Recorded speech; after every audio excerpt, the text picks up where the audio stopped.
नमस्कार दोस्तों, स्वागत है आपका मेरे YouTube channel doctor Ayesha world में। आज हम आपके सामने प्रस्तुत है एक नए टॉपिक और रोचक टॉपिक को लेकर, जिसे हम कहते हैं रोग प्रतिरोधक क्षमता या इम्यूनिटी। इसके बढ़ाने के सिर्फ उपायों के बारे में हम इसमें वर्णन करेंगे। लेकिन इसे वर्णन करने से पहले आप लोगों का ये जानना बहुत ही ज़रूरी है कि आखिर इम्यूनिटी रोग प्रतिरोधक क्षमता होती क्या है। इससे पहले कि हम आगे बढ़े, अगर आपने हमारा यूट्यूब चैनल सब्सक्राइब नहीं किया है डॉक्टर आयशा वर्ल्ड को, तो अभी जाके सब्सक्राइब करें और इस चैनल पे नई नई हेल्थ रिलेटेड जानकारियों के लिए बने रहे दोस्तों। तो चलिए शुरू करते हैं। जैसा कि हम सभी जानते हैं, आजकल कोरोना वायरस इतनी तेज़ी से फैल रहा है और कोरोना का जो नया वेरिएंट है ओमिक्रॉन, उसका भी प्रचार प्रसार बहुत तेज़ी से हो रहा है। ऐसे में ज़रूरी है कि आप अपने आप को इससे बचा कर रखें, सावधानी बरतें। इससे बचने के लिए ज़रूरी सावधानी के साथ साथ आवश्यक यह भी है कि आपकी इम्यूनिटी अच्छी हो।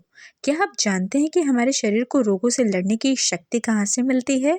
तो आज हम आपको यहाँ बताएंगे कि हमारा शरीर किस तरह से बीमारियों और इन्फेक्शन से लड़ता है और किससे इसे शक्ति प्रदान होती है और ऐसे क्या-क्या पदार्थ है जिससे आप अपनी इम्यूनिटी को ऐसे कैसे क्या-क्या कार्य हैं जिससे आप अपनी इम्यूनिटी को बढ़ा सकते हैं। हिंदी में इसे रोग प्रतिरोधक क्षमता कहा जाता है। इम्यूनिटी ही होती है जो हर तरह के संक्रमण से लड़ती है, फेफड़ों में होने वाली धूल को भी साफ करती है और कैंसर जैसी कोशिकाओं को भी मारती है। यदि आपकी इम्यूनिटी सही होगी तो आप कोरोना वायरस के साथ-साथ अन्य रोगों और गंभीर बीमारियों से भी लड़ सकते हैं दोस्तों। तो आइए जानते हैं इम्यूनिटी क्या है, कितने तरह की होती है और इसे किस-किस उपायों द्वारा बढ़ाया जा सकता है और उनके कारणों के बारे में। इम्यूनिटी को हिंदी में हम रोग प्रतिरोधक क्षमता भी कहते हैं दोस्तों। प्रतिरक्षा के बारे में सबसे पहले तो रूस के वैज्ञानिक द्वितीय मेनिकोव और फ्रांसीसी सूक्ष्म जीव वैज्ञानिक लुई पास्चर ने बताया था। ये तो थी इसकी हिस्ट्री। शुरुआत में प्रतिरक्षा को केवल इन्फेक्शन या संक्रामक बीमारियों के लिए जीव के प्रतिरक्षा के रूप में माना जाता था दोस्तों। पर बाद में पता चला कि हमारे शरीर को सभी तरह की बीमारियों से लड़ने की शक्ति ये इम्यूनिटी प्रतिरक्षा तंत्र ही प्रदान करता है और साथ ही यह बीमारियों से लड़ने के लिए शरीर के सेल्स को भी बदल देता है और ये गार्ड की तरह काम करता है हमारे शरीर में। उदाहरण के लिए अगर आपकी इम्यूनिटी बहुत अच्छी है तो आप कैंसर जैसी घातक बीमारियों से भी लड़ सकते हैं और उससे बच सकते हैं दोस्तों।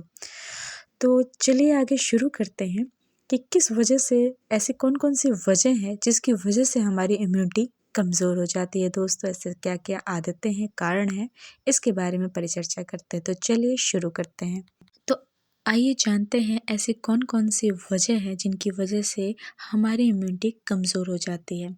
पहला रीज़न है अनहेल्दी फूड कंज्यूम करना, यानी जो व्यक्ति फास्ट फूड या अनहेल्दी डाइट अपने मील में शामिल करते हैं उनकी इम्यूनिटी ऑटोमेटिकली कमज़ोर हो जाती है। ख़ासतौर पे जो जॉब वाले बंदे होते हैं वो बाहर का खाना, बाहर का टिफ़िन या बाहर के फास्ट फूड पे डिपेंड हो जाते हैं, जिससे उनकी इम्यूनिटी कमज़ोर हो जाती है।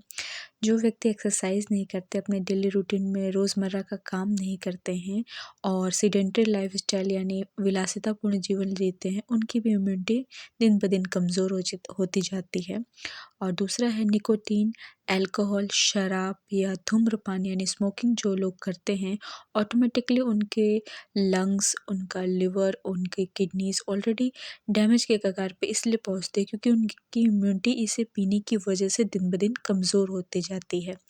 अगला रीज़न है, ख़ास तौर पे महिलाओं के लिए भी बोलूँगी और जॉब वाले पर्सन्स के लिए भी, ऐसे व्यक्ति जो पर्याप्त नींद नहीं ले रहे हैं, आगे चल के उनकी रोग प्रतिरोधक क्षमता कमज़ोर हो सकती है। बहुत सारे अंग भी इसकी वजह से कमज़ोर हो सकते हैं दोस्तों। आप दिन ब दिन खाए जा रहे हैं और आपका वज़न बढ़ता जा रहा है, तो वज़न का बढ़ना भी कमज़ोर इम्यूनिटी की तरफ इशारा करता है। बाकियों की तुलना में आपकी इम्यूनिटी कमज़ोर होगी और आपकी रोग से लड़ने की क्षमता में भी कमी आ जाएगी। अगर आपकी फूड हैबिट्स सही नहीं हैं, तो भी आपकी इम्यूनिटी पर सबसे ज़्यादा बुरा प्रभाव पड़ता है।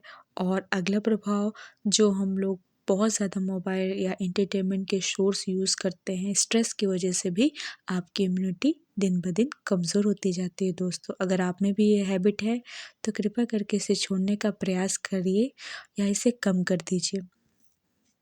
अब बात करेंगे ऐसे कौन कौन से उपाय हैं जिससे आप अपनी रोग प्रतिरोधक क्षमता को बढ़ा सकते हैं, यानी अपनी इम्यूनिटी को बढ़ा सकते हैं। कोविड के इस समय में मैं तो आपको यही सलाह दूँगी कि अपने जब भी आप कोई सतह या छुएँ या छींकें, खाँसें तो अपने हाथ बार-बार धोएँ, सैनिटाइज़ करें। पर्याप्त निद्रा बहुत ही ज़रूरी है एक अच्छी इम्यूनिटी के लिए। सिगरेट, अल्कोहल की आदत है तो उसे कम कर दें दोस्तों। फल और सब्ज़ियाँ अपने डाइट में ज़्यादा से ज़्यादा शामिल करें। एक्सरसाइज़, योगा, मेडिटेशन को भी अपने रूटीन में शामिल करें। नियमित रूप से व्यायाम या रोज़मर्रा के कार्य ज़रूर करें और कुछ समय बच्चों और अपनी अच्छी आदतों के साथ या हॉबीज़ के साथ बिताएँ दोस्तों। अब मैं आपको बताने जा रही हूँ ऐसे कौन-कौन से फूड्स हैं जिससे आप अपनी रोग प्रतिरोधक क्षमता को बढ़ा सकते हैं। पहला है, आप अपने डाइट में बादाम शामिल कर सकते हैं, सर्दियों में ज़्यादा और गर्मियों में कम से कम, और क्योंकि इसकी तासीर बहुत गर्म होती है। संतरा भी अपने डाइट में शामिल कर सकते हैं चूँकि ये फाइब्रस होता है और पेट को साफ रखता है और पाचन क्रिया को दुरुस्त रखता है। मशरूम, पालक, ये सारे में प्रोटीन और विटामिन ए भी होती है पालक में, और भी आँखों के लिए और अन्य अंगों के लिए बहुत ही लाभदायक है दोस्तों, और इससे इम्यूनिटी भी बूस्ट होती है। ब्रोकली भी अपने डाइट में शामिल कर सकते हैं, और दाल को खास तौर पे चौका लगाने के लिए आप लहसुन का भी उपयोग करेंगे। लहसुन बहुत अच्छा सोर्स है इम्यूनिटी बढ़ाने का दोस्तों, लेकिन ज़्यादा मात्रा में किसी भी चीज़ों का यूज़ ना करें। एक संतुलित मात्रा में अपने डाइट में शामिल करें दोस्तों, और देखिए कि आपकी इम्यूनिटी कितनी जल्दी बूस्ट होगी दोस्तों। अब हम आपको बताने जा रहे हैं ऐसी क्या-क्या चीज़ें हैं जो इम्यूनिटी को बूस्ट करती हैं। अन्य और भी चीज़ें हैं जिससे आप अपनी इम्यूनिटी को बढ़ा सकते हैं दोस्तों। हरी सब्जियां व विटामिन सी युक्त फलों का नियमित सेवन करें, साइट्रस फलों का। और मूंग की दाल, दलिया, लौकी, पपीता, खीरा, ये सभी इम्यूनिटी बूस्टर्स का ही काम करते हैं। इनका भी सेवन आप कर सकते हैं। लौंग, काली मिर्च भी एंटीबैक्टीरियल प्रॉपर्टीज़ के लिए जाना जाता है और पाचन क्रिया के लिए बहुत ही अच्छा माना जाता है। आंवले का पाउडर का सेवन पाचन और रोग प्रतिरोधक क्षमता दोनों को ही दुरुस्त करता है। तुलसी और हल्दी में एंटीबैक्टीरियल, एंटी इन्फ्लेमेटरी गुण होते हैं। आप अपने डाइट में खाने में हल्दी का उपयोग ज़्यादा से ज़्यादा कर सकते हैं, और तुलसी का या तुलसी ड्रॉप का भी सेवन कर सकते हैं। इससे आपकी इम्यूनिटी बहुत अच्छी बढ़ेगी दोस्तों। इसके अलावा अश्वगंधा भी है जो कि बहुत अच्छा इम्यूनिटी बूस्टर माना जाता है। विटामिन सी के सभी स्रोत, जिंक, ये सारे सोर्सेज जो हैं वो रोग प्रतिरोधक क्षमता को बढ़ाते हैं और बेस्ट इम्यूनिटी बूस्टर्स के रूप में जाने जाते हैं दोस्तों। इनमें से बहुत सारी चीज़ें आप इस समय कोविड के समय as an immunity boosters use कर सकते हैं, अपने मील में शामिल कर सकते हैं, लोगों को जानकारी दे सकते हैं दोस्तों। अब बात करते हैं आयुर्वेदिक तरीके। ऐसे कौन-कौन से आयुर्वेदिक तरीके हैं या खाने से आप कैसे अपनी इम्यूनिटी बढ़ा सकते हैं अपने डाइट से। खाने में आप हल्दी, ज़ीरा, धनिया और लहसुन को ज़रूर शामिल करें। इम्यूनिटी बूस्टर्स का काम करते हैं ये। और सब्जियों में पालक, ब्रोकली, शिमला मिर्च ज़रूर खाएं दोस्तों। चूँकि वायरल का सीज़न है तो पत्ते वाली सब्जियां मैं कम ही कहूँगी आपको खाने के लिए, लेकिन अगर आपको ऐसी कोई प्रॉब्लम नहीं है, आपका शरीर स्वस्थ है, तो पालक, ब्रोकली और शिमला मिर्च आप शामिल कर सकते हैं। ज़्यादा तेल मसाले वाले खाने से दूरी बना कर रखें, कम से कम तेल का उपयोग करें। ये आपके हार्ट के लिए यानी हृदय के स्वास्थ्य के लिए भी अच्छा होगा दोस्तों, और इम्यूनिटी के लिए भी। 1 चम्मच च्यवनप्राश का सेवन इस समय ज़रूर करें दोस्तों, खासतौर पे ठंडियों का समय है तो सबसे बेस्ट होगा च्यवनप्राश। चना और अंकुरित दालें ज़रूर खाएं। प्रोटीन के जो सोर्स होते हैं वो इम्यूनिटी को बूस्ट भी करते हैं और हमारे शरीर को स्वस्थ भी रखते हैं और ताकत भी प्रदान करते हैं।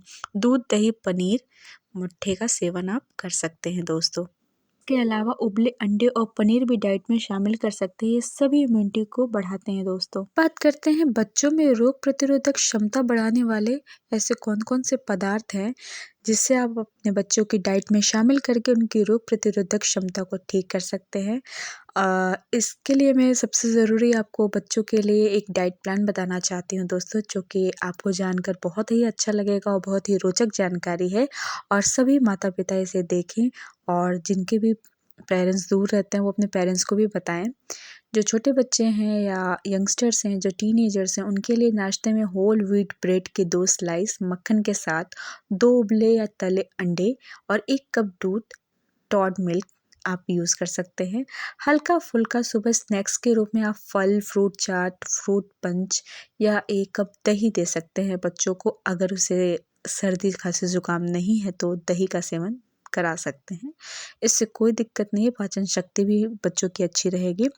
अब हम लंच में आप अपने बच्चों को 1 कप ब्राउन वेज राइस दे सकते हैं। ब्राउन राइस, बेक्ड या भुना हुआ चिकन या ग्रिल्ड मछली अगर बच्चा नॉन वेजिटेरियन है तो, या फिर वेजिटेरियन है तो सोया चाप दे सकते हैं, पनीर करी दे सकते हैं, अंकुरित दालें दे सकते हैं और उन्हें वेज सलाद उनकी डाइट में शामिल कर सकते हैं। यानी जो वाटर वाली डाइट होती है, जैसे कि आपका कुकुम्बर है यानी खीरा, तरबूज वगैरह, इन सब का एक छोटा सा सलाद बना सकते हैं आप। और शाम को स्नैक्स में बच्चों को आप आधा कप मिक्स्ड नट्स दे सकते हैं, ड्राई फ्रूट्स दे सकते हैं, कुछ नट्स या चिकन सैंडविच दे सकते हैं, वेज सैंडविच दे सकते हैं, पनीर सैंडविच दे सकते हैं, या फिर संतरा डाइट में उनके शाम के स्नैक्स में शामिल कर सकते हैं दोस्तों। और रात का भोजन गरिष्ठ होगा तो भी चलेगा दोस्तों, क्योंकि रात का भोजन जो है आप उसमें वेज चिकन व्हीट पास्ता दे सकते हैं, डोसा दे सकते हैं, इडली दे सकते हैं, पुलाव वेज या नॉन वेज जो भी बच्चा खाना चाहे, भुना हुआ चिकन वाला पुलाव भी दे सकते हैं। चूँकि कोविड का समय है तो मैं यही कहूँगी दोस्तों, कम से कम मांस का सेवन कराएं और ज़्यादा से ज़्यादा वेज डाइट ही बच्चों को दें। ये डाइट बच्चों के लिए पसंदीदा भी होंगे दोस्तों, और बच्चे इसे शौक से खाएंगे भी। अब बात करते हैं कोविड-19 से बचाव के लिए ऐसे कौन-कौन से आप आयुर्वेद के प्राचीन ज्ञान का इस्तेमाल कर सकते हैं, जिससे आपकी रोग प्रतिरोधक क्षमता बरकरार रहे, बढ़ती रहे और कभी भी घटे ना। रोग प्रतिरोधक क्षमता को बढ़ाने के लिए 3 बेस्ट प्राकृतिक उपाय मैं आज आपको बताने जा रही हूँ दोस्तों, ज़रूर सुनिएगा इसको ध्यान से। सुबह 10 ग्राम, देखिए दोस्तों, किसी भी आयुर्वेदिक पदार्थ का सेवन करने से पहले उसकी मात्रा, उसमें आहार विहार और परहेज जानना बहुत ज़रूरी होता है। खुद से एक्सपेरिमेंट जो करते हैं या ज़्यादा से ज़्यादा अमाउंट लेते हैं, उन्हें नुकसान भी झेलना पड़ सकता है दोस्तों। तो चलिए बताते हैं आपको। सुबह 10 ग्राम 1 चम्मच च्यवनप्राश का सेवन करें। शुगर यानी मधुमेह के रोगियों के लिए शुगर फ्री च्यवनप्राश का ही सेवन कराया जाए, यानी च्यवनप्राश को अपने डाइट में ज़रूर शामिल करें। दूसरा है गोल्डन मिल्क, जिसे हम बोलते हैं। 125 मिलीलीटर गर्म दूध में आधा चम्मच हल्दी पाउडर मिलाकर पिएं, दिन में 1 से 2 बार। ये भी आपकी इम्यूनिटी को बहुत ज़्यादा बढ़ा देगा और सबसे बेस्ट उपाय है, और बच्चों के लिए भी बहुत अच्छा है। आप बच्चों के दूध में भी हल्दी का उपयोग कर सकते हैं।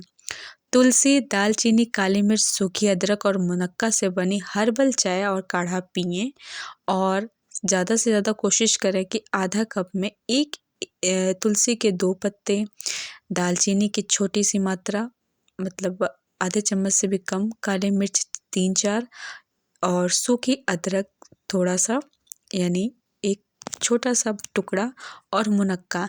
ये सभी एक व्यक्ति के लिए मैं बता रही हूँ कि कम से कम मात्रा ही शामिल करें। इसकी ज़्यादा से ज़्यादा दालचीनी और काली मिर्च की मात्रा आपके पाचन तंत्र को कमज़ोर कर सकती है, आपको बहुत ज़्यादा गैस हो सकती है, इसीलिए इसका संतुलित रूप में उपयोग करें। ठंडियों में अगर उपयोग करें तो बेस्ट है, लेकिन आप अपने डाइट और अपने शरीर के वजन के अनुसार और चिकित्सक से परामर्श लेकर ही ये काढ़ा वगैरह का सेवन करें और इसे बनाएं। हद से ज़्यादा गरम मसाले आपके पेट पाचन शक्ति को बिगाड़ सकते हैं दोस्तों। तो चलिए अब बात करते हैं दोस्तों कि सेहत के कौन कौन से सुनहरे मंत्र हैं जो आज आपको मैं बताने जा रही हूँ। इस टॉपिक के अंत में एक बहुत ही ज़्यादा महत्वपूर्ण जानकारी मैं आपको देने जा रही हूँ दोस्तों। आपकी सेहत का सही मंत्र, मूल मंत्र क्या है? शाकाहारी किशोर बादाम, अखरोट और अलसी के बीज ज़रूर खाएं। फल और सब्जी से इम्यूनिटी बढ़ती है और वज़न कम रहता है, इसलिए ज़्यादा से ज़्यादा जो लोग फल और सब्ज़ी अपने डाइट में शामिल करते हैं, हर उम्र में उनका वज़न संतुलित रहता है। गरिष्ठ भोजन जो कम से कम लेते हैं, उनके पाचन शक्ति भी दुरुस्त रहती है। हल्का भोजन लेने की वजह से उन्हें गैस की समस्या या बवासीर वगैरह आगे चल के जो परेशानी होती है उसका सामना नहीं करना पड़ता। दिन में 4 बार खाएं। भूख लगने पर हेल्दी फूड ही अच्छा लगना चाहिए, ऐसा अपनी डाइट में अपनी डाइट को आदी बनाएं कि हमें जब भी भूख लगे फास्ट फूड की जगह हम एक हेल्दी डाइट ही प्लान करें। पैक्ड फूड में केमिकल होते हैं दोस्तों। जितने भी पैक्ड फूड आपको मॉल्स में या बिग बाज़ार में या कहीं भी मिलते हैं तो उसका सेवन कम से कम करें। इससे न्यूट्रिशनल वैल्यू कम होती जाती है, इसलिए पैक्ड फूड का सेवन कम से कम करें। आज की तेज़मर्रा की लाइफ में लोग इस चीज़ को निगलेक्ट कर रहे हैं, बट ये चीज़ बहुत ज़रूरी है अगर आपकी इम्यूनिटी को आपको हमेशा बरकरार रखना है। ज़्यादा नमक हाई ब्लड प्रेशर, हार्ट और किडनी की बीमारियां देता है, इसलिए कम से कम नमक का सेवन कम से कम करें दोस्तों। फ़िश में ओमेगा 3 फैट है जो दिमाग के विकास में फ़ायदेमंद होता है। जो भी लोग नॉन वेजिटेरियन हैं वो लोग अपने डाइट में फ़िश शामिल कर सकते हैं दोस्तों। बच्चों के लिए भी मैंने बहुत अच्छा इम्यूनिटी बूस्टिंग डाइट बताया जो आप अपने बच्चों को दे सकते हैं। और इसी के साथ मैं अपना इस टॉपिक को विराम देती हूँ दोस्तों। और सेहत के मंत्र आप सभी को जानकारी दीजिए और सब तक ये वीडियो हमारी पहुंचाइए ताकि लोगों को अपने आहार विहार का सही नॉलेज हो और इम्यूनिटी को अपने बरकरार रख सके। इस समय सभी को इसकी आवश्यकता है दोस्तों। अगर आपको हमारी दी गई जानकारी पसंद आई हो दोस्तों तो कृपया इस जानकारी को ज़्यादा से ज़्यादा शेयर करें और हमारे चैनल को लाइक सब्सक्राइब और शेयर करना ना भूलें। अपना फीडबैक ज़रूर दें। हमारे चैनल पर जुड़े रहने के लिए आपका बहुत बहुत धन्यवाद दोस्तों। आपका दिन शुभ हो।